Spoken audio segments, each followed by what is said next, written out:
So I thank all of you for giving me the chance to share some of my knowledge. I get the question, why are you doing this? What got you to specialize and do a whole PhD on the subject?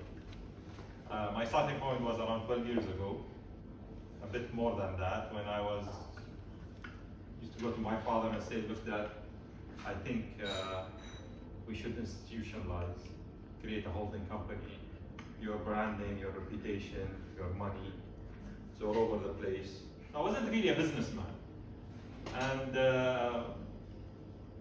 I thought, okay, I'm now building a family business, so what should I do? Let me go for best practices. I started doing some research. I did a master's, so that then I realized that most of what was written out there as best practices, I couldn't do even if I wanted to do it, because the law didn't allow me to do it. Plus culture, plus a lot of things. I said, you know what? There's something, definitely there's a gap there. Let me do some research on this. Your Excellency, what's in you're a vested businessman and been doing this for decades. And probably I'll take what you say and put it in a book. In short? In short, what is your definition, or what do you think is the definition of a family business? A lot of disagreements.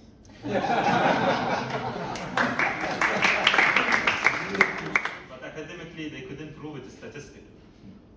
That families, companies that are family-owned did something whereby they appear to be very different that companies that are not family-owned did the same thing. But what people say in general, the difference is, and this is probably accepted practically but not academically, are things to do with decision making. It's a bit more centralized. Things to do with employee turnover is a bit less. Things to do with hierarchy, it's a bit flat. Things to do with succession, there is limited pool of successors in a private business, on a family business. So in a family business, there is potentially this guy or that girl that are going to take over. Vis-a-vis in a non-family business, there's a wider pool potential. So all of these aspects that we think are differentiating families and not families, they are more on the practice side, but academically, statistically, there's nothing. Many people assume that family businesses are on the decline and capitalism and other forms of organizations are on the rise. I beg to differ. It's actually not emotional. Of course. Is that a good thing? It can be. How it can? You have a response that might be able to tap into social norms or something that's acceptable at the time, whereas other people will be driven by profits only. Beautiful answer. The banker? They are emotional. I don't think that's a good thing. Why do you think it's not a good thing? Because I don't think it's objective enough to be able to make decisions appropriately about allocating resources. Okay, beautiful. I second that. I think possibly the emotions would have worked well a while ago, but nowadays where you need to make decisions based on data, if emotions override that, then you're going to make the wrong decisions. Beautiful. I would have said an element of emotion is important. I don't think you can sustain a family business purely for running without emotional intelligence. Beautiful. Because due to their emotionality, they are loyal to the city. Due to their emotionality, they keep their staff even if a crisis hit. Due to their emotionality, they contribute to society in philanthropic activities or in recruitment.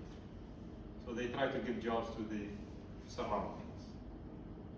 So an economy like Dubai or the UAE or any economy whereby there are family businesses, they want family business because they want the emotionality side of them. Because if they were just running their wealth purely on financial reasons, they would be diversifying the head of that money all around the world, and they would take action whenever action is needed so that they stay efficient all the time. You need to put equal weight between internal challenges and external challenges.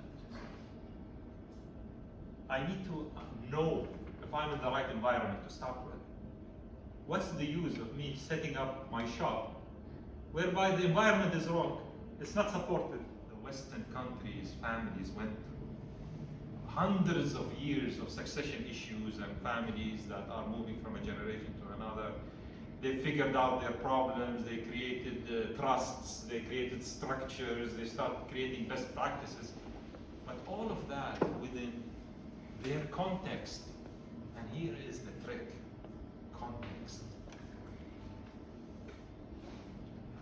Can you compare a company in the UAE or in Dubai to a company in the US? How would you compare apple to apple?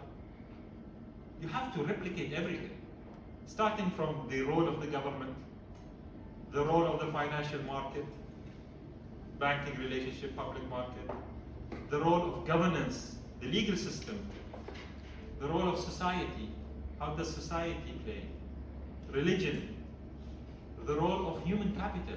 Most of the human capital here are important. Okay? There is no unions in here. There is no inheritance taxes. Okay? So how would you want to bring in best practices in family businesses that are defined as family businesses in the US, those practices to my context? I can't use it. They don't need to exist as a family business. They don't. Unless they share the interest and the want to stay together. If that interest and the want to stay together exists, then what to do about that? How to take steps so that that unity can survive? And the question is, what are the influencing factors? And what I'm saying is, if the family decides that they want to stay together, they share the same value. Beside looking at the internal challenges like governance, succession, and conflict resolution, you need to consider your environment. Right. If you decided to stay together, you better look on designing internal governance, inclusive of legal structuring and financial structuring, and you better do wealth management well. So start diversifying, start looking at different classes of assets. Don't hang up on legacy, don't hang up on the fact that you were lucky, you had lands for 20 years that were worth 1 dirham, now it's 1,000 dirham. You have to diversify globally. You have to diversify across different classes of assets so that you make sure that the next generation benefits out of it. This is the terminology sustainability. What is sustainability? Sustainability is that you are leveraging of a pool of resources without compromising the right of future generations leveraging of the same resource. Yeah? That is sustainability.